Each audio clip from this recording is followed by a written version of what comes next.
大家好，欢迎回到我的频道。想象一下，你在课堂上自信满满的表达观点，却因为一句话，人生瞬间跌入谷底。北京留学生刘瑞在美国课堂上，仅仅因为一句“留岛不留人”，从自豪的爱国者变成了人人喊打的公敌。他的言论被教授当场制止，被驱逐出课堂，遭到网络暴力，连自己的同胞都开始疏远他。这一切仅仅是因为他勇敢表达了自己的立场，还是他真的说错了？但故事并没有就此结束，一场跨越海峡的对话，让他开始重新审视自己的信念。是什么让他陷入绝境？又是什么让他对台湾的认知彻底颠覆？这一期我们一起揭开这段充满冲突、迷失与成长的真实经历。我叫刘瑞，24岁，北京人，典型的天子脚下长大的孩子。从小我就被教育要热爱祖国，坚信台湾是中国的一部分，以至于我从未思考过它的含义。随着年龄的增长，那句话已经在脑海里刻印成一个不需要质疑的事实。这次来美国，我选择了国际关系专业作为我的研究方向。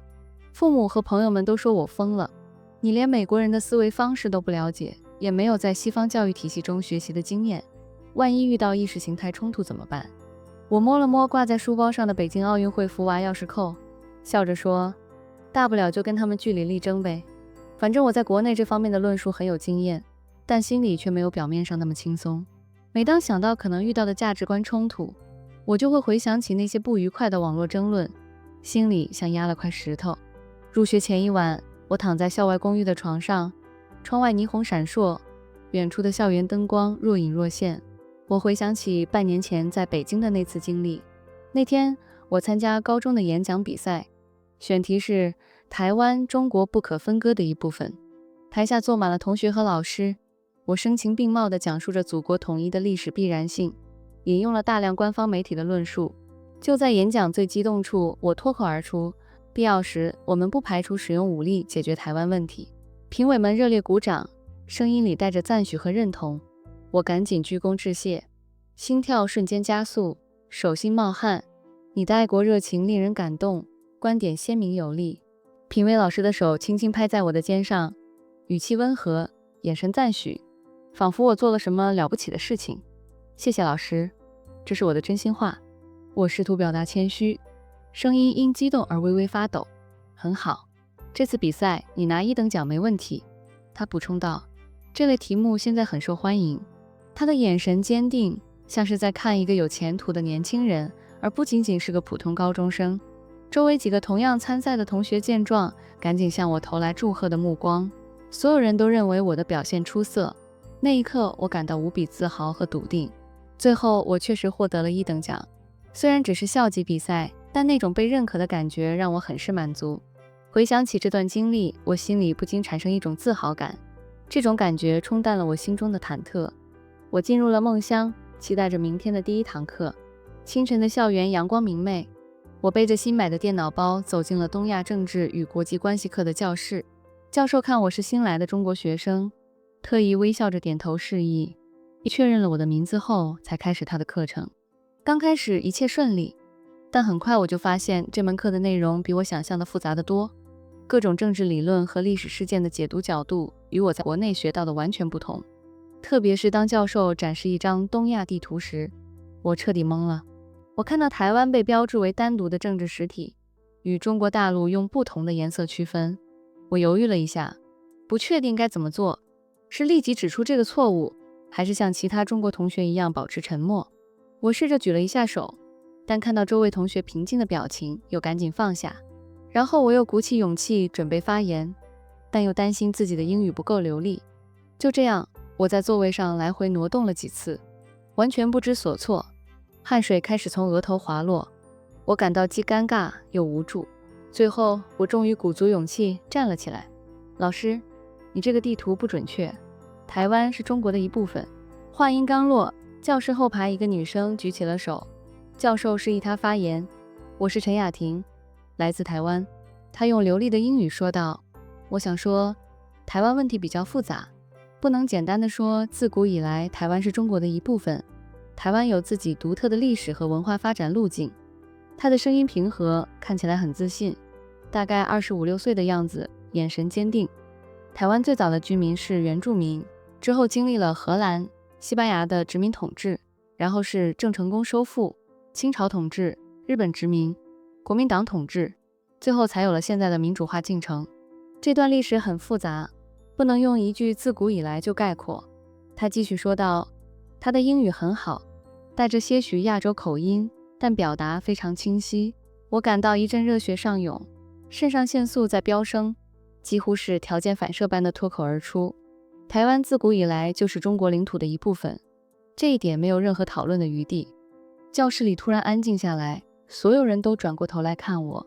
我有些紧张地继续说道，联合国决议明确承认一个中国原则，任何将台湾描述为独立政治实体的行为都是错误的。陈雅婷转过身来，直视着我的眼睛。国际法并非如此黑白分明，台湾有自己的民主选举，政府和军队有自己的货币和护照，符合国际法蒙特维迪亚的国家承认标准。台湾在国际上以中华台北或其他名义参与各种组织，这些都是不争的事实。我感到血液在沸腾，怒火中烧。那些都是暂时的，终有一天台湾会回归祖国，必要时我们不排除武力解决，留岛不留人。话刚出口，我就意识到不对劲了。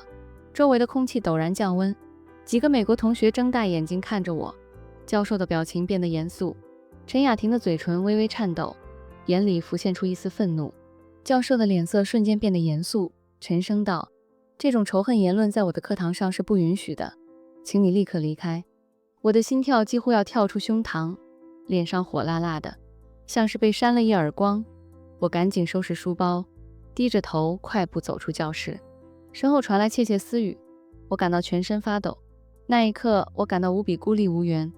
最后，我被要求去国际学生办公室谈话，虽然只是警告，但那种被公开羞辱的感觉让我很是委屈。更让我难过的是，这段视频被人传到了校园论坛，引发了对我的网络攻击。回想起这段经历，我不禁担心起在美国的学习前景。我还能继续在这个大学待下去吗？如果这次事件影响了我的学业，会不会导致签证问题甚至被遣返？毕竟我只是个外国学生，言论自由似乎并不适用于我这样的政治不正确言论。带着这些疑虑，我度过了几天几乎足不出户的生活，期待着风波能够平息，却也隐隐感到事情不会这么简单。周末的图书馆异常安静，我坐在角落里翻阅着关于台湾历史的书籍。过去几天，连中国留学生群体也开始疏远我，我从未感到如此孤独。租借的教科书上密密麻麻的繁体字虽然能看懂，但里面描述的历史和我在国内学到的完全不同。特别是当我读到关于台湾民主化进程的章节时，我彻底陷入了困惑。我想了解更多，但不确定该相信哪一种叙述，是国内教育灌输的铁一般的事实，还是这些西方和台湾学者的研究著作。我犹豫了一下，不确定该怎么做，完全否定自己过去的认知，还是坚持自己原有的立场。我试着去理解不同的观点，但看到与我原有认知相悖的内容，又赶紧合上书本。然后我又鼓起勇气继续阅读，但又担心自己被西方思想影响。就这样，我在图书馆来回踱步了几次，完全不知所措，汗水开始从额头滑落。我感到既困惑又无助，这到底哪边是真相？我小声嘀咕着，心里暗暗后悔没有更早接触多元的信息和观点。正当我不知如何是好时，一条短信出现在手机屏幕上。我的第一反应是，会不会是学校纪律委员会的通知？我下意识地回想起课堂冲突的场景，心跳加速。嗨，我是陈雅婷，能聊聊吗？我在图书馆咖啡厅。出乎我意料的是，这条信息来自那个与我争论的台湾女生，语气却出奇的平和，没有一丝责备或敌意。我在3楼东区。我有些紧张地回复，不确定她为什么要联系我。10分钟后，她出现在我面前，手里端着2杯咖啡，给你带了拿铁，不知道你喜不喜欢。她的语气依然友善，脸上还带着淡淡的微笑，完全没有我想象中的敌意或冷漠。我想为上次的言论道歉，我有些局促地说，那些话太过激了。没关系，我理解你的立场。她坐下来，轻声说道，每个人都受自己成长环境的影响，我也曾经对大陆有偏见。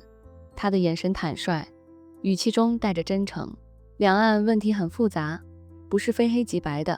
他继续说，我们可以有不同观点，但可以尝试相互理解。我恍然大悟，原来对话是可能的。谢谢你愿意和我交流。他说道，听说你在查阅关于台湾的资料，我可以分享一些我的经历和想法。当我告诉他我的困惑后，他并没有急着说服我，而是耐心地分享了他家族的历史，他祖父经历过的威权时代，以及台湾民主化进程中普通人的故事。台湾人珍视的是我们通过奋斗获得的民主和自由。在台湾，我们从小就学习民主和自由的价值观。他说，我们可以公开批评政府，可以自由选择支持的政党，可以在网络上表达各种观点，而不必担心被封号或被约谈。他用平静的语气说着，然后指着我正在阅读的书籍说，历史从来不是单一的故事，而是由无数个体经验组成的。谢谢你，同学。我不确定该怎么称呼他，叫我雅婷就好了。他微笑着说，或者叫我 Tiffany 也行啊，这是我的英文名，雅婷。谢谢你的理解和宽容。我由衷地说，不用客气啦，我们都是异乡人。他回答，眼神真诚。这一刻，我突然意识到，这位台湾同学与我想象中的形象完全不同。他没有居高临下的态度，没有敌对的情绪，更没有刻意的疏远。相反，他的每一句话，每一个眼神都透露着对不同观点的包容和理解。原来不同立场的人也可以平等交流。我在心里默默地想。就在我准备进一步交流时，雅婷突然问道，等一下，你愿意听听我们那边对这些历史的看法吗？我心里一紧，难道会有更多我接受不了的观点？我下意识地绷紧了神经。他看出了我的紧张，指了指我手中的书。我只是想说，了解不同的历史叙述很重要，但更重要的是思考这些事件对现在人们生活的影响。我这才注意到，因为紧张，我一直紧握着那本书，指节都泛白了。在我们台湾，多元的声音和不同的政治立场是日常生活的一部分，人们可以自由表达不同观点，而不担心被审查或孤立。他轻声补充道，接受新信息不意味着否定你过去的一切，而是扩展你的视野。我感到一阵暖意涌上心头。这位同学不仅没有因为我之前的言论而责备我，还愿意帮助我理解不同的观点，这与我想象中的对抗形成了鲜明对比。我原以为不同政治立场的人之间只能是剑拔弩张的对峙，而不可能有真诚的交流。对了，他继续说，你知道我为什么选择来美国读书吗？不只是为了学术，更是为了体验不同的思想和文化。晚上有个关于亚洲留学生经历的讨论会，你要不要一起去？我摇摇头，不确定自己是否准备好面对更多人，需要时间消化这些新想法。他点点头，表示理解。临别前，雅婷告诉我，教授愿意让我回到课堂，但希望我能尊重课堂上的多元观点，找我或教授都可以，有任何问题都可以讨论。看着他离去的背影，我感到一种前所未有的困惑感。在这个陌生的国度，我开始质疑自己长久以来坚持的某些信念，却又不知如何重建自己的价值观。我合上书本，按照雅婷的建议，决定给教授发一封更加诚恳的道歉邮件，表达我愿意开放心态学习的决心。这次我的心情复杂了许多，对未来的课程既有期待，也充满忐忑。回想起刚才的对话，我不禁对比起自己过去的刻板思维和如今萌生的困惑，感慨万分。我发完邮件后，回到了空荡荡的公寓。室友是个来自印度的计算机科学博士生，几乎整天泡在实验室里。我打开电脑，犹豫着要不要给父母打视频电话。1周没联系，他们肯定很担心，但该怎么向他们解释我的经历和想法的变化呢？最终，我还是点击了通话按钮。父亲的脸出现在屏幕上，背景是我熟悉的北京家中的客厅。小瑞啊，怎么这么久才联系？父亲的声音里带着关切和一丝责备。我赶紧解释，最近课业繁忙，适应新环境需要时间。我们聊了些日常话题，然后父亲突然问道，学校里那些涉及国家主权的课程，你立场坚定吧？我心里一紧，不知该如何回答。那些游行示威的台独分子在美国很多吧？父亲继续问，语气中带着些许不屑。我犹豫了一下，轻声说道：爸，其实台湾问题比我们想象的要复杂。什么复杂不复杂的？父亲突然提高了声音，眉头紧锁，仿佛我说了什么大逆不道的话。你在那边才几天就被他们洗脑了，我们家祖祖辈辈都是爱国的，你可别被西方那套民主自由的空话给骗了。我试图解释，声音因紧张而微微发抖。孩子，你要记住，你首先是个中国人。母亲在一旁插话，语气温和但坚定，不管你在哪里都不能忘本。他们的眼神中充满期待和担忧，让我顿时感到一阵内疚和压力。通话在一种奇怪的气氛中结束了。我关上电脑，走到窗前，窗外是陌生的校园夜景，灯光点点，远处传来学生的欢笑声。我感到前所未有的孤独。在美国同学眼中，我是那个说出仇恨言论的中国学生。在中国留学生圈子里，我会因为开始质疑自己原有的观点而变得格格不入，而在父母眼中，我则是一个可能被西方思想污染的对象。我仿佛站在3个世界的交界处，哪里都不完全属于我。第二天清晨，我鼓起勇气返回了那堂课。进教室前，我深吸一口气，准备面对可能的冷眼和窃窃私语。出乎意料的是，教授看到我时点头示意，脸上带着鼓励的微笑。我找了个角落的位置坐下，尽量不引人注目。今天我们讨论东亚地区的民族认同问题。教授开始讲课。这个话题与每个人的成长经历和价值观密切相关，所以我们需要创造一个相互尊重的讨论环境。我注意到他在说这句话时看了我一眼，但眼神中没有责备，反而带着某种理解。课堂讨论异常热烈，一位韩国学生谈到了韩国与日本之间的历史创伤，一位日本学生分享了他对靖国神社问题的看法，还有人讨论蒙古族的跨国身份认同。我默默听着，感到思想的碰撞如此激烈，却又如此平和。下课铃响了，我正准备离开，教授叫住了我。等一下，刘瑞同学。我心里一紧，难道还是要批评我上次的行为？我下意识地绷紧了神经。他走到我身边，轻声说道：你今天的表现很好，倾听是学习的第一步。我这才发现自己一直屏住呼吸，现在终于松了口气。在学术环境中，我们不是要说服对方接受自己的观点，而是要理解不同看法背后的逻辑和历史脉络。他继续说道，语气平和，目光诚恳。我知道对你来说，这些话题可能很敏感，但教育的真谛在于学会质疑和思考，而不仅仅是接受和重复。我感到一阵暖意涌上心头。这位教授不仅接受了我的道歉，还愿意引导我思考。这与我在国内经历的教育形成了鲜明对比。那里的老师往往要求学生接受标准答案，而不是提出质疑。对了，他补充道，学习论文可以选择分析两岸关系中的任何一个方面。如果你感兴趣，我可以推荐一些研究方法和资料。谢谢您，教授。我由衷地说，感谢您给我这次机会。不用客气，这是我的工作。他回答，眼神真诚。我的责任不是告诉学生什么是唯一正确的观点，而是帮助你们学会如何思考和分析复杂问题。接下来的几周，我开始主动阅读各种不同立场的资料，从中国官方媒体到西方学术期刊，从台湾历史书籍到香港纪录片。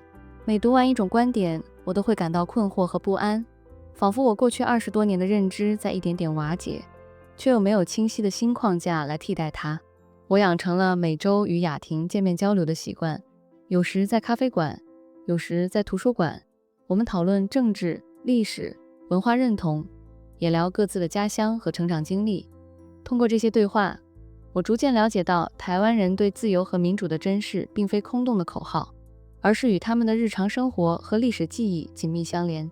学期末，我的论文选题是台湾认同的形成与演变，历史、政治与文化因素的综合分析。写作过程中，我发现自己不再满足于简单的重复任何一方的标准表述，而是试图理解问题的复杂性和多面性。当我把论文的初稿发给父亲看时，他回复了一句令我心酸的话：儿子，你变了。是的，我变了，但这种变化并不是背叛或洗脑，而是开始学会独立思考。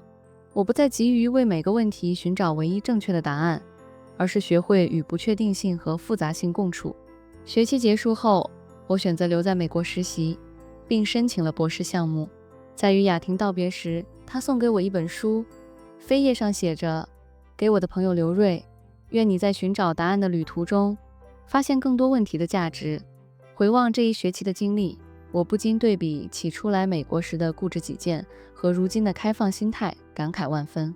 那个高中演讲台上慷慨陈词的少年和现在的我之间，隔着的不仅是太平洋的距离，还有思想成长的漫长旅程。